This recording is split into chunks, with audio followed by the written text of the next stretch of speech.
The Brihadaranyaka Upanishad, The Path to Immortality. Maitreyi, Yajnavalkya said to his wife one day, "The time has come for me to go forth from the worldly life. Come, my dear, let me divide my property between you and Katyayani."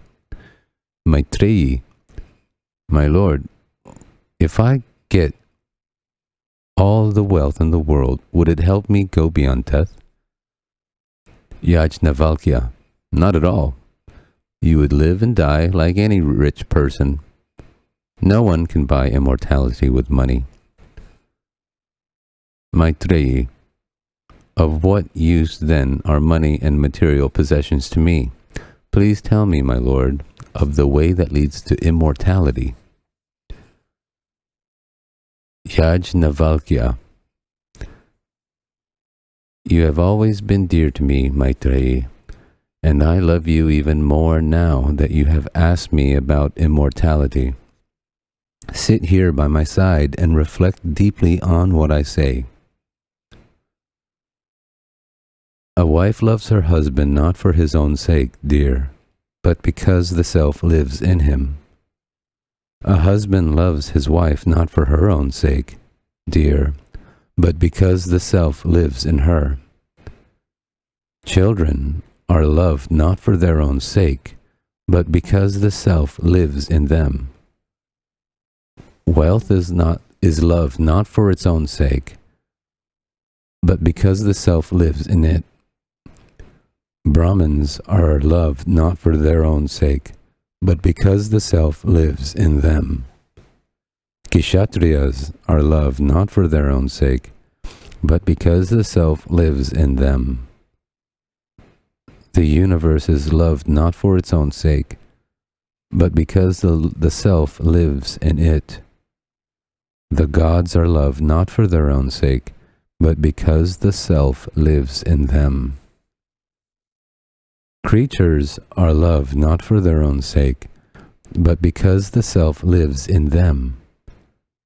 Everything is loved not for its own sake, but because the self lives in it. This self has to be realized. Hear about this self and meditate upon self. Maitreyi, when you hear about the self, meditate upon the self, and finally realize the self. You come to understand everything in life. For Brahmins confuse those who regard them as separate from the self. Kshatriyas confuse those who regard them as separate from the self. The universe confuses those who regard it as separate from the self. Gods and creatures confuse those who regard them as separate from the self. Everything confuses those who regard things as separate from the self. Brahmins, Kshatriyas, creatures, the universe, the gods, everything. These are the self.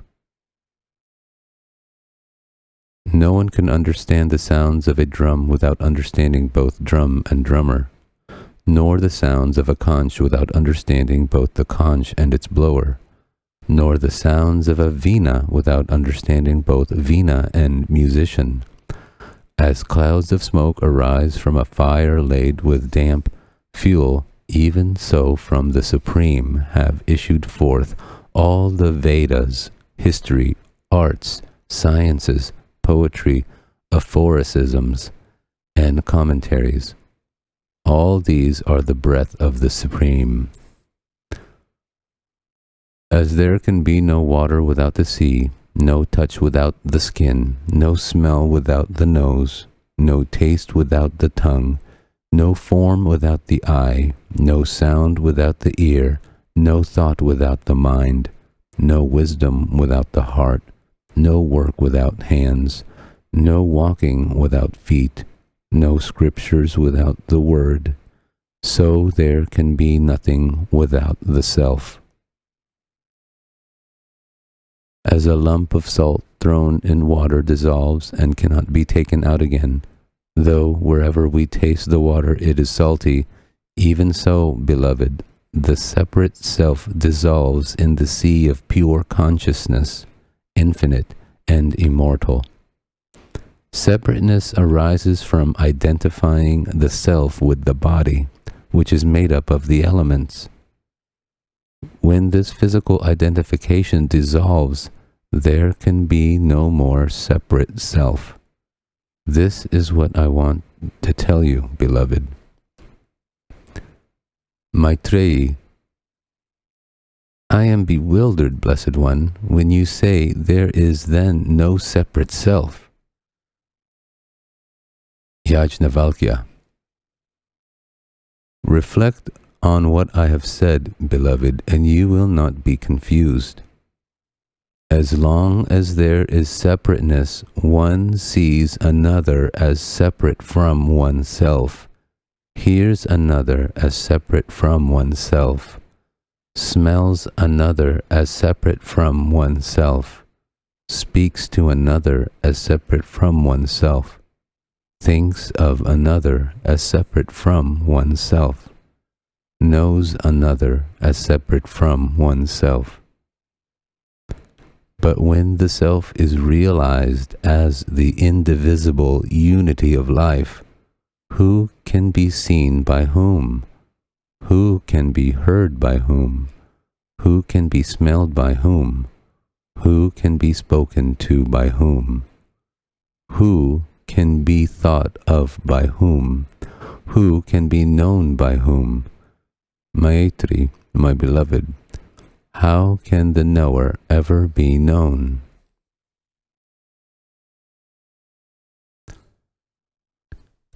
The imperishable. King Janaka of Videha once performed a lavish sacrifice and distributed many gifts. Many wise men from Kuru and Panchala attended the ceremony, and Janaka wanted to know who was the wisest among them. So he drove 1,000 cows into a pen, and between the horns of each cow he fastened 10 gold coins. Then he said, Venerable Brahmins, these cows are for the wisest among you. Let him take them away. None of the other Brahmins dared to speak, but Yajnavalkya said to his pupil Samashrava, Son, you can drive these cows home. Hero of the seers, his pupil exclaimed joyfully, and he drove them home. The other Brahmins were furious. How presumptuous, they shouted. And Ashvala, the royal priest, asked, Yajnavalkya, do you really believe you are the wisest of those assembled here? Yajnavalkya replied, I salute the wisest, but I want those cows. Then Gargi, daughter of Vachaknu, said, Venerable Brahmins, I shall ask Yajnavalkya only 2 questions. If he answers them well, no one here can defeat him in a spiritual debate. Ask, Gargi, the sages replied. Gargi, Yajnavalkya, as a warrior from Kashi or Videha rises with bow and arrow to fell his opponent, I rise to fell you with 2 questions. Yajnavalkya, ask them, Gargi. Gargi, that which is above heaven and below the earth, which is also between heaven and earth, which is the same through past, present, and future, in what is that woven warp and woof? Tell me, Yajnavalkya. Yajnavalkya, that which is above heaven and below earth, which is also between heaven and earth, which is the same through the past, present, and future, that is woven warp and woof in space. Gargi, my first question is answered well. Now for my second question. Yajnavalkya, ask, Gargi. Gargi, In what is space itself woven, warp, and woof? Tell me, Yajnavalkya. Yajnavalkya. The sages call it Akshara, the imperishable. It is neither big nor small, neither long nor short, neither hot nor cold, neither bright nor dark, neither air nor space. It is without attachment, without taste, smell, or touch, without eyes, ears, tongue, mouth, breath, or mind, without movement, without limitation, without inside or outside. It consumes nothing, and nothing consumes it. In perfect accord with the will of the imperishable, sun and moon make their orbits, heaven and earth remain in place, moments, hours, days, nights, fortnights, months, and seasons become years. Rivers starting from the snow, clad mountains flow east and west, north and south to the sea. Without knowing the imperishable, Gargi, whoever performs rites and ceremonies and undergoes austerities even for many years reaps little benefit, because rites, ceremonies, and austerities are all perishable. Whosoever dies without knowing the imperishable dies in a pitiable state. Those who know the imperishable attain immortality when the body is shed at death. The imperishable is the seer, Gargi, though unseen, the hearer, though unheard, the thinker, though unthought, the knower, though unknown. Nothing other than the imperishable can see, hear, think, or know. It is in the imperishable that space is woven, warp, and woof. Gargi. Venerable Brahmins, count yourselves fortunate if you get away with merely paying this man homage. No one can defeat Yajnavalkya in debate about Brahman. With these words, Gargi ended her questions. The state of consciousness.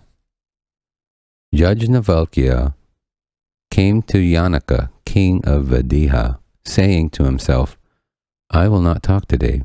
But earlier, while they were discussing the fire ceremony, Yajnavalkya had promised him any boon he wanted. Now the king asked the sage permission to question him. Janaka, Yajnavalkya, what is the light of man? Yajnavalkya, the sun is our light, for by that light we sit, work, go out, and come back. Janaka, when the sun sets, what is the light of man? Yajnavalkya, the moon is our light, for by that light we sit, work, go out, and come back. Janaka, when the sun sets, Yajnavalkya, and when the moon sets, what is the light of man?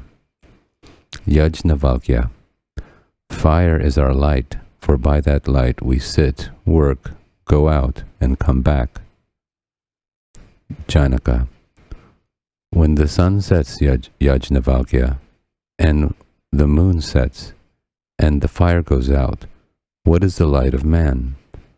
Yajnavalkya, then speech is our light, for by that we sit, work, go out, and come back. Even though we cannot see our own hand in the dark, we can hear what is said and move toward the person speaking. Janaka, when the sun sets, Yajnavalkya, and the moon sets, and the fire goes out, and no one speaks, what is the light of man? Yajnavalkya, the self indeed is the light of man, your majesty, for by that we sit, work, go out and come back. Janaka. Who is that self? Yajnavalkya. The self, pure awareness, shines at the light within the heart, surrounded by the senses, only seeming to think, seeming to move. The self neither sleeps, nor wakes, nor dreams. When the self takes on a body, he seems to assume the body's frailties and limitations. But when he sheds the body at the time of death, the self leaves all these behind. The human being has two states of consciousness, one in this world, the other in the next. But there is a third state between them, not unlike the world of dreams, in which we are aware of both worlds, with their sorrows and joys. When a person dies, it is only the physical body that dies. That person lives on in a non-physical body, which carries the impressions of his past life. It is these impressions that determine his next life. In this intermediate state, he makes and dissolves impressions by the light of the self. In that third state of consciousness, there are no chariots, no horses drawing them, or roads on which to travel, but he makes up his own chariots, horses, and roads. In that state, there are no joys or pleasures, but he makes up his own joys and pleasures. In that state, there are no lotus ponds, no lakes, no rivers, but he makes up his own lotus ponds, lakes, and rivers. It is he who makes up all these from the impressions of his past or waking life.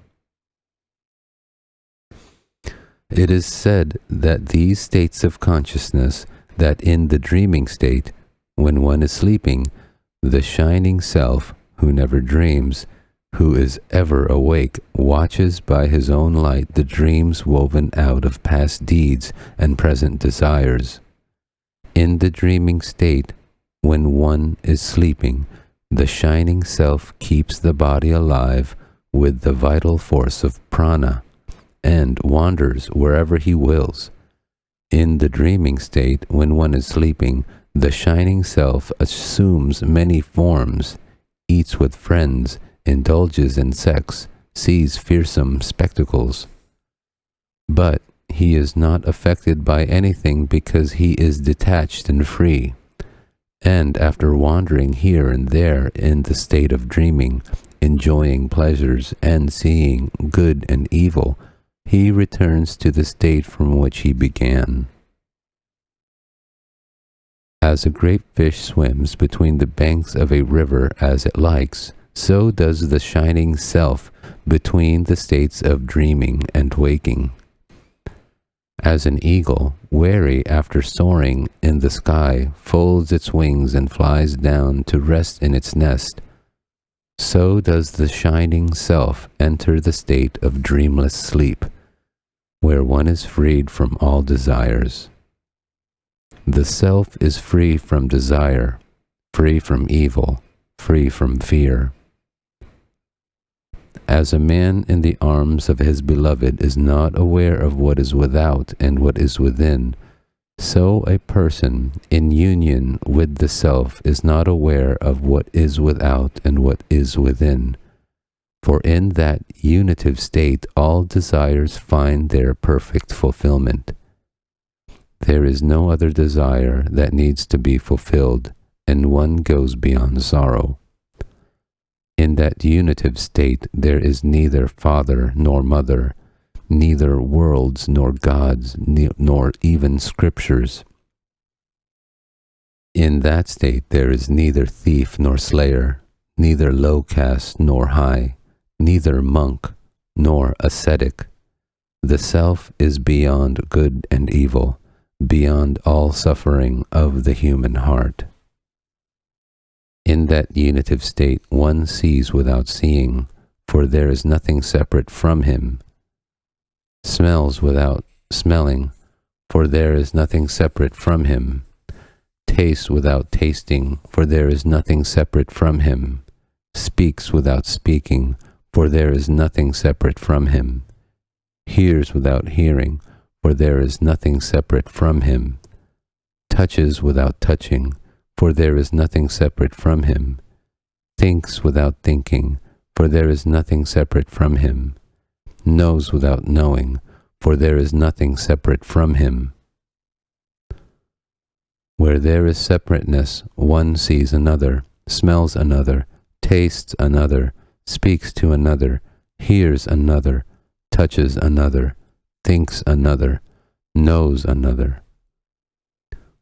But where there is unity, one without a second, that is the world of Brahman. This is the supreme goal of life, the supreme treasure, the supreme joy. Those who do not seek this supreme goal live on but a fraction of this joy. Janaka, I give you another 1,000 cows.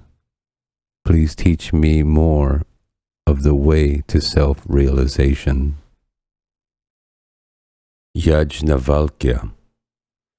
As a heavily laden cart creaks as it moves along, the body groans under its burden when a person is about to die. When the body grows weak through old age or illness, the self separates itself as a mango or fig or banyan fruit frees itself from the stalk and returns the way self came to begin another life. Just as when a king is expected to visit a village, the mayor and all the officials turn out to welcome him with food and drink, all creation awaits the person who sheds his body having realized Brahman. Here he comes, they say. Here comes Brahman himself.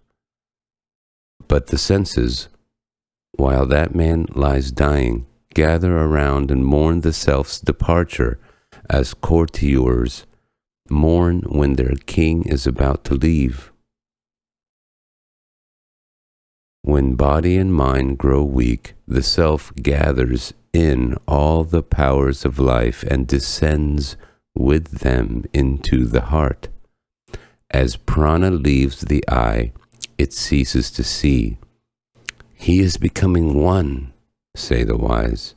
He does not see. He is becoming one. He no longer hears.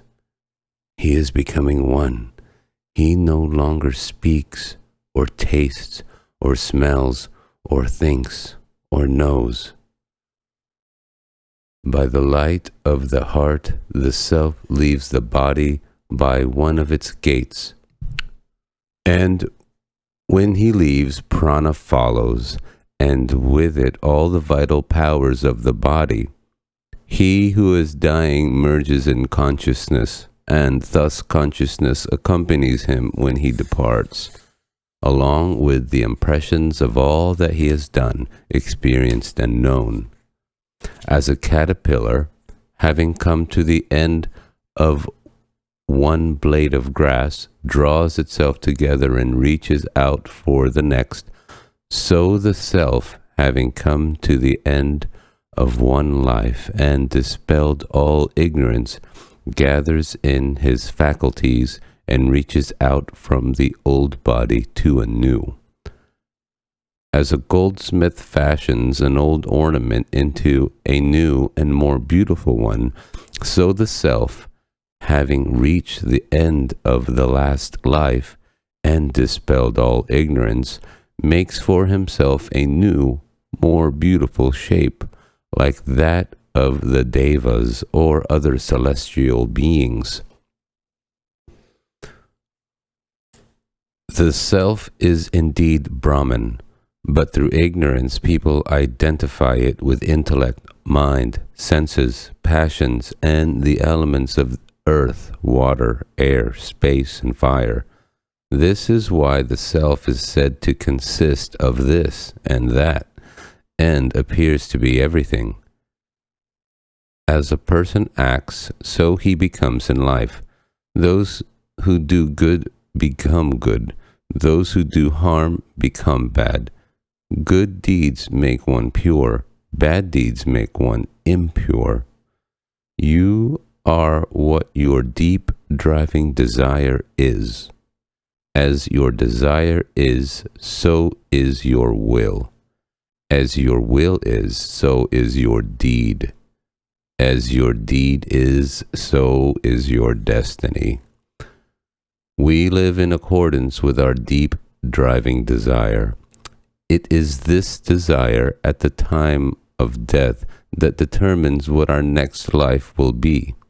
We will come back to earth to work out the satisfaction of that desire. But not those who are free from desire. They are free because all their desires have found fulfillment in the self. They do not die like the others, but realizing Brahman, they merge in Brahman. So it is said, when all the desires that surge in the heart are renounced, the mortal becomes immortal. When all the knots that strangle the heart are loosened, the mortal becomes immortal, here in this very life. As the skin of a snake is sloughed onto an anthill, so does the mortal body fall. But the self, freed from the body, merges in Brahman, infinite life, eternal light. Janaka, I give you another 1,000 cows. Please teach me more of the way to self-realization. Yajnavalkya,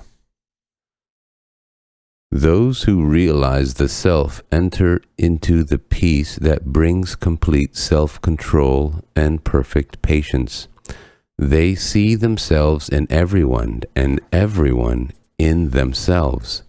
Evil cannot overcome them because they overcome all evil. Sin cannot consume them because they consume all sin. Free from evil, free from sin, and doubt, they live in the kingdom of Brahman. Your Majesty, this kingdom is yours. Janaka, Venerable One, I offer myself and my kingdom in your service.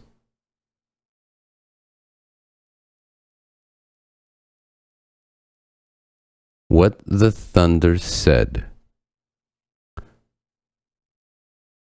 The children of Prajapati, the creator, gods, human beings, and asuras, the godless, lived with their father as students. When they had completed the allotted period, the god said, Venerable One, please teach us. Prajapati answered with one syllable, Da. Have you understood? He asked. Yes. They said, You have told us, Damyata, be self-controlled. You have understood, he said. Then the human beings approached. Venerable One, please teach us. Prajapati answered with one syllable, Da. Have you understood? He asked. Yes, they said. You have told us, Data, give. You have understood, he said. Then the godless approached. Venerable One, please teach us. Prajapati answered with the same syllable, Da. Have you understood? He asked. Yes, they said, you have told us Dayadvam, be compassionate. You have understood, he said. The heavenly voice of the thunder repeats this teaching, Da, Da, Da. Be self-controlled, give, be passionate.